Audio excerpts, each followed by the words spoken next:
The National News Desk, locally covered, nationally connected. Each point that this gentleman keeps up costs us $365 billion a year. Think of that. 1 point. Interest rates remain steady again. More on President Trump's reaction and why this Fed decision is different than every other one for more than 30 years. Plus, fighting anti-Semitism as more universities reach agreements with the administration to end discrimination complaints. Which Ivy League school is the latest to come to a settlement? And then regulating content for minors online. What YouTube is doing to keep children from lying about their age. This is the National News Desk, America's News. Now, I'm Dee Dee Gatton. Thank you for joining us this evening. And the U.S. economy is bouncing back strong after a slow start to the year. The Commerce Department today saying the national GDP grew by 3% in the second quarter of the year. That's higher than expectations. President Trump says these numbers will only get better. Listen. We have a great thing going. I think we're going to have the richest economy you've ever seen. We have money coming in that we've never even thought about, at numbers that nobody's ever seen before. Despite the positive economic numbers, the Federal Reserve announcing today they will not heed the president's call to lower the interest rates. Let's get straight on over to national correspondent Atra El-Nashar with a closer look at the Fed's decision. In one of the most scrutinized but least surprising Federal Reserve decisions in recent memory, the majority of voting policymakers choosing to hold interest rates steady. We're still a ways away from seeing where things settle down. Federal Reserve Chair Jerome Powell says the economy is uninhibited by current rates, and the effects of tariffs, many of which haven't been triggered yet, on consumer prices are yet to be seen. We know from surveys that companies feel that they have every intention of putting this through to the consumer, but the truth is they may not be able to in many cases. For the first time since 1993, two Fed governors dissented, Michelle Bowman and Christopher Waller, who's expressed concern about signs of weakness in the labor market recently. I call him too late. He's always too late. Not only has Powell been under intense pressure from President Trump in recent months, in recent years, the Fed as a whole was criticized by economists generally for acting too late to raise rates coming out of the pandemic, allowing inflation to soar.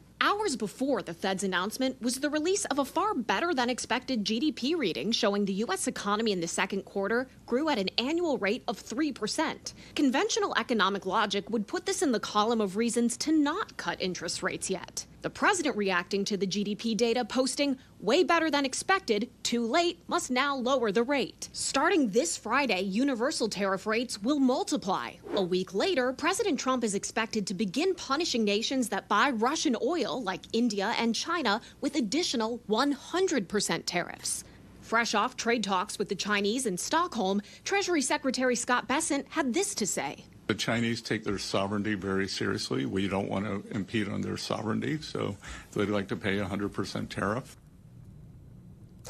So the Fed will meet again in September. The expectation, Dee Dee, had been for them to start cutting rates then, but Powell today stressed that no decisions have been made yet. Yes, standing firm there. In the last few hours, President Trump, as you know, Atra announced he announced even more tariffs. Fill us in there. Pretty significant sectoral tariffs. You're right, Dee Dee. The president announcing a universal 50% tariff on copper that's set to go into effect Friday. And that's going to impact a lot of things. Copper is used for power transmission. So think any electronic, not to mention cars. Copper is really common in plumbing. Breweries use copper. The list goes on. And this follows 50% tariffs on steel and aluminum. So you're almost looking at metals across the board being tariffed at 50%. And this is going to have a big impact because the U.S. imports almost half of the copper we use. Also, the president formally issuing the orders or paperwork essentially required for those 50% tariffs on Brazil that he's previously announced.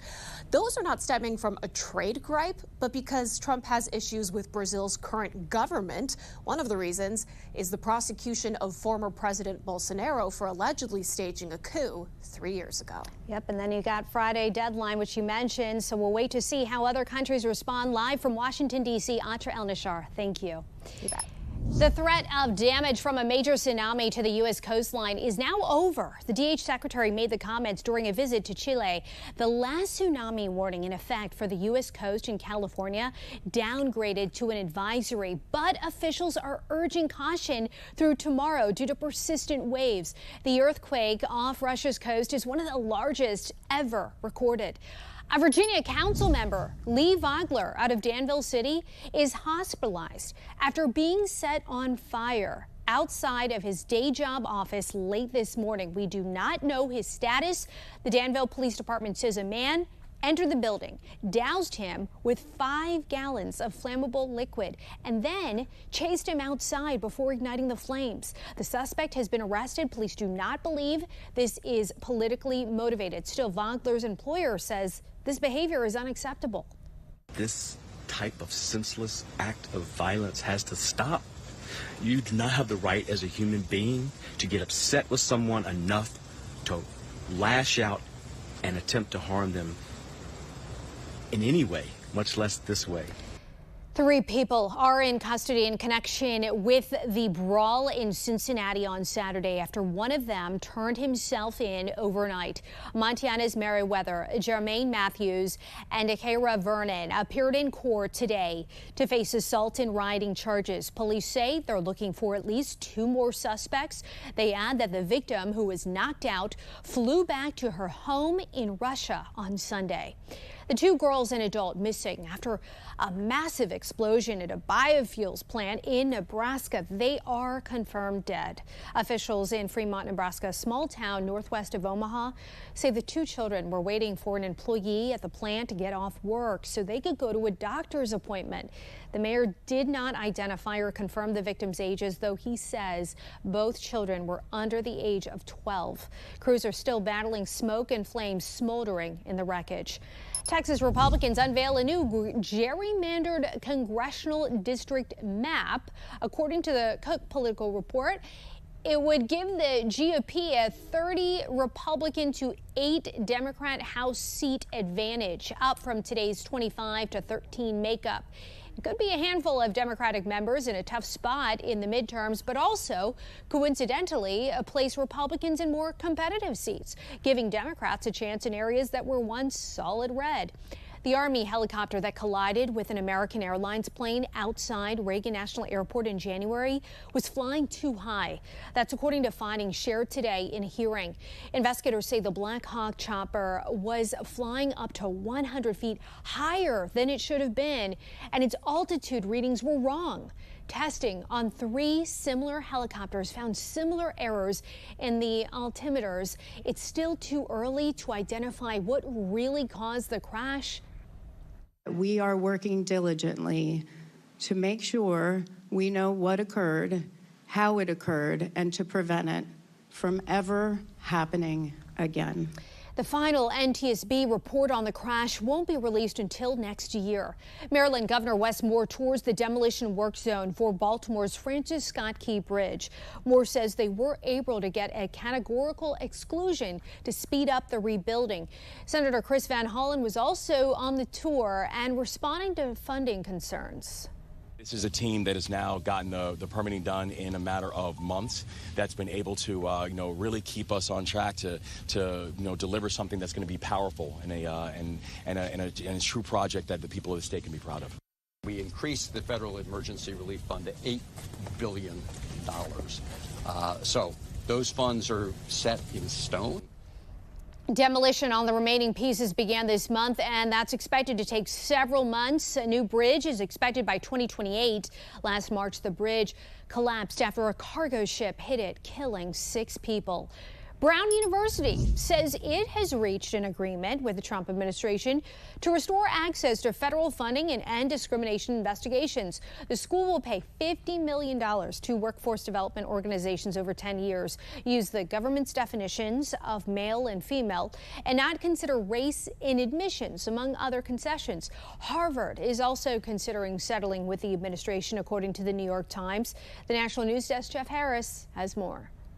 The potential deal is based on interviews with 4 unnamed sources familiar with the negotiations. The New York Times reporting Trump is pushing for Harvard to pay more than Columbia, but officials involved are a bit hesitant. Last week, Columbia announcing it reached a deal with the Trump administration, agreeing to pay over $200 million to settle its anti-Semitism violation in order to reinstate its federal grants. It doesn't cross the red lines that we laid out. It protects our academic integrity. That was, of course, essential to us. The New York Times reporting Harvard could be next. According to 4 unnamed sources, the Ivy League university is open to a potential $500 million settlement to end investigations into campus anti-Semitism. It makes sense to have a settlement.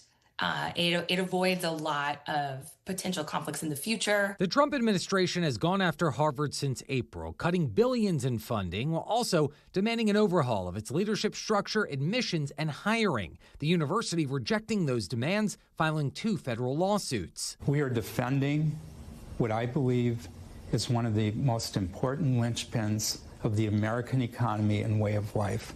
Our universities. With those talks reportedly ongoing, the administration now turning its attention to Duke, alleging the university is in violation of the Civil Rights Act. Duke is being accused of sort of a reverse discrimination policy in selecting members for their law journal, their medical journal, and potentially in their admissions and hiring as well. Education and HHS secretaries Linda McMahon and RFK Jr. also sending a letter to Duke outlining shared concerns about the use of race in its hiring, admissions, and scholarship decisions. Coming up, the documents that were just reportedly found in a secret room in the FBI connected to the Trump-Russia probe. Then, the popular energy drinks being recalled because they actually contain vodka. Then, the steps a California police chief warns everyone to take in light of the tsunami warnings today. We'll be right back.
Democrats are trying to force the release of all of the Jeffrey Epstein-related files from the Department of Justice. This is Epstein's co-conspirator. Ghislaine Maxwell has laid out a list of terms in exchange for congressional testimony. National correspondent Matt Gelka has the latest from Washington. Ghislaine Maxwell's attorneys say she's willing to testify to Congress if they meet a list of demands, or she'll be invoking her Fifth Amendment rights. The Jeffrey Epstein associate wants congressional immunity, the questions in advance, and for Congress to wait until Maxwell's appeal to the Supreme Court on her 20-year sex trafficking sentence has run its course. The House Oversight Committee already denied the immunity request, and lawmakers are uncomfortable with granting that for a convicted underage sex trafficker. I think 20 years was a pittance. I think she should have a life sentence at least. I mean, think of all these unspeakable crimes. Epstein's ties to the president are also back in the spotlight after Trump told reporters this week how his former friendship with the well-connected financier ended. People were taken out of the spa, hired by him. In other words, gone. And other people would come and complain, this guy is taking people from the spa. I didn't know that. And then when I heard about it, I told him, I said, listen, We don't want you taking our people, whether it was spa or not spa. I don't want him taking people. And he was fine, and then not too long after that, he did it again, and I said, out of here. One of the women appears to be Virginia Giuffre, an Epstein victim who died by suicide earlier this year. She previously testified she was recruited by Maxwell at Mar-a-Lago in 2000 before being trafficked by Epstein. The administration continues to face pressure both from supporters and Democrats who are now trying to use a century-old federal law to force the Department of Justice to release all Epstein-related files. Donald Trump campaigned on releasing the Epstein files. He broke that promise. The DOJ has cited public interest in the case and trying to get Epstein grand jury testimony unsealed. It's unclear what new information that could produce. A DOJ filing says only 2 law enforcement officers provided witness testimony, and the DOJ believes most victim testimony has been made public at trial already. Reporting in Washington, I'm Matt Gelka for the National News Desk, America's News Now. FBI Director Kash Patel found, quote, burn bags filled with thousands of classified documents connected to the Trump-Russia probe. That's according to an exclusive report from Fox News Digital. Using unnamed sources, they say these documents were discovered in a secret room inside the Bureau, adding that burn bags are used to destroy sensitive documents. The president today says he would like to see these documents made public.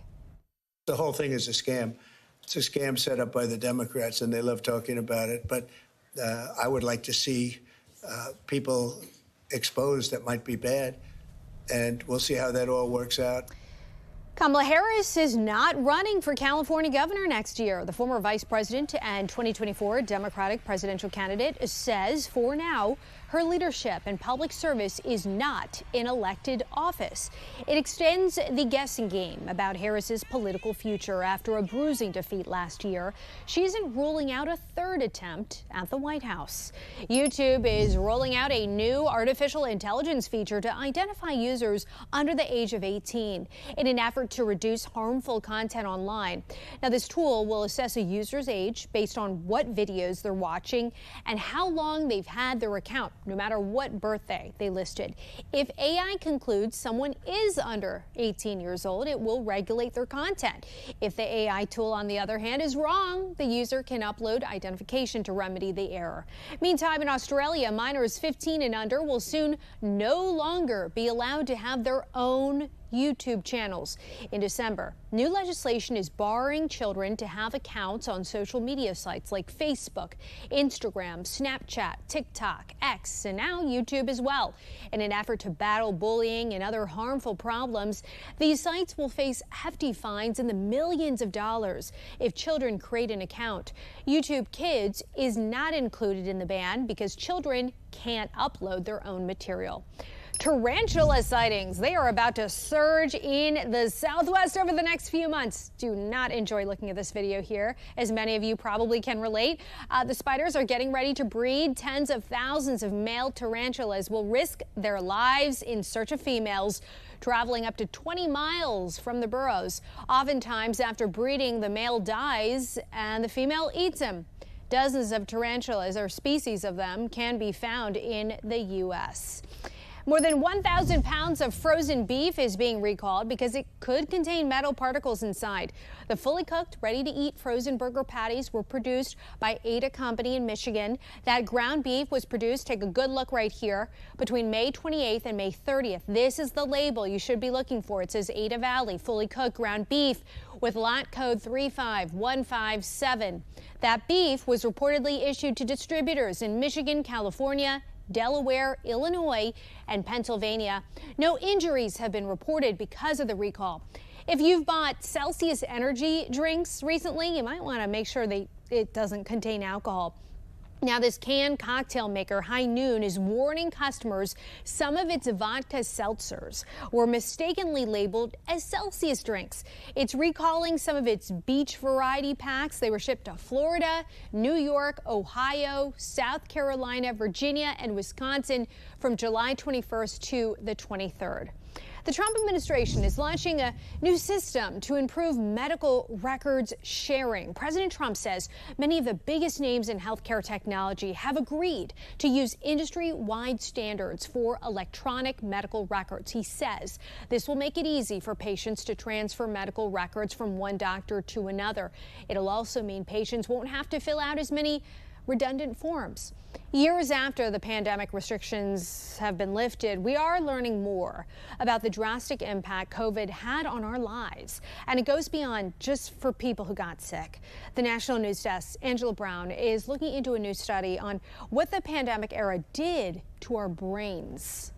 So what if I told you the pandemic aged your brain, even if you never got COVID? A massive study out of the UK found that just living through the pandemic, we're talking about the lockdowns, the stress, the isolation, aged people's brains by about 5.5 months. Older adults, men, and people with less income hit the hardest. The COVID, the pandemic was emotionally traumatic for everybody. It changed our life. We couldn't go to, our kids couldn't go to school. We couldn't go to work. We couldn't go to church. We couldn't go to the gym. It put us in such a high, stressed out state. And the old saying, stress will kill you. It really will. And get this isn't the first time researchers noticed something like this. Back in 2024, a study out of the University of Washington found teenagers' brains were also aging faster. On average, boys' brains aged about 1.5 years, but for girls, it was more like 4 years.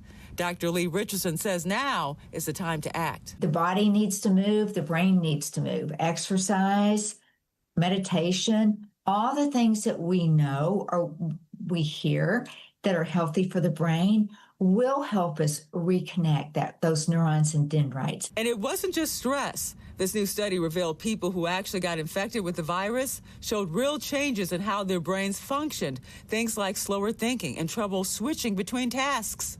In Washington, D.C., I'm Angela Brown. Coming up, the TikTok trend that authorities say appears to be why 2 Maryland teenagers are facing criminal charges. We'll be right back.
We have reporters all across the country in your neighborhoods covering issues that matter to you. We are taking the pulse of America, and we start in Maryland, where teens are facing charges stemming from an apparent TikTok challenge.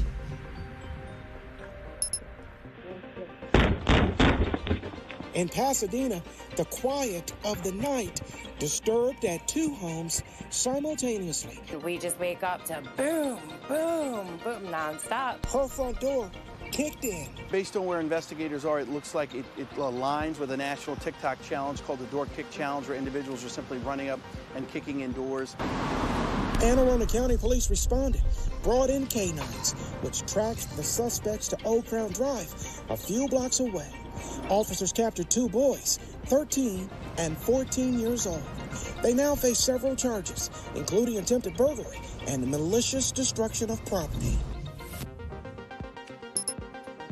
A child should not have to lose their life for doing something they assumed was safe. Just days after laying their 12-year-old son Jason to rest, the Carr family is now demanding action after their son contracted a brain-eating amoeba swimming in Lake Murray this month. The family has made clear that if there were warnings about the deadly amoeba being present in the water, Jason never would have gone in. The CDC reports there have been 167 reported cases of Naegleria fowleri in the U.S. since 1962. But in South Carolina, the infection is not a reportable disease. An independent investigation is being conducted by attorney Tyler Bailey. Bailey wants the Department of Environmental Services to test all bodies of water, including lakes in the state.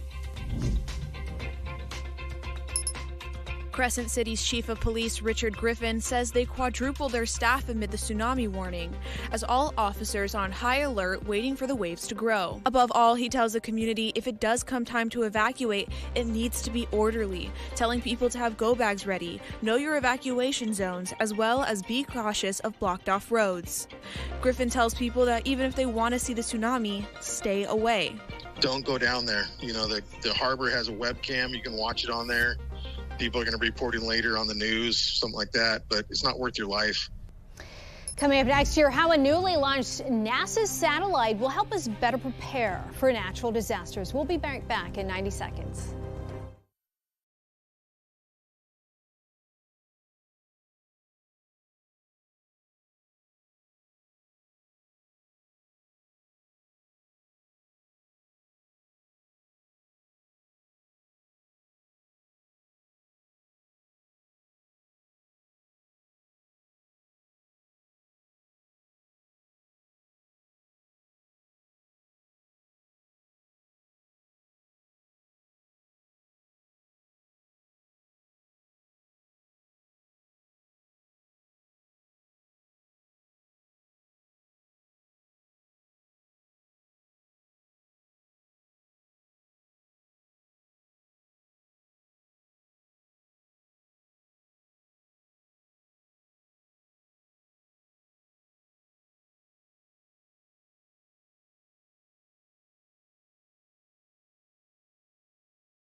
A successful launch for NASA's new Earth Science Data Satellite. Take a look.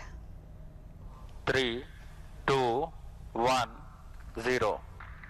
And there you go. The satellite will provide high-resolution data for scientists to monitor the planet's land, ice, and infrastructure with more detail than ever. NASA says the data will help people track changes and respond to disasters like hurricanes, floods, and volcanic eruptions. A final farewell to the Prince of Darkness, where it all began. Thousands of Ozzy Osbourne fans flocked the streets of Birmingham, England, to mourn and honor the late singer-songwriter along with his family there. Osbourne died last week at the age of 76. And that's going to do it for us for now. We invite you to join us again this evening as we look into New York City mayoral candidate Zohran Mamdani's comments today about this week's tragedy in New York and why he says his new views don't contradict old statements. I'm Dee Dee Gatton. See you at 10.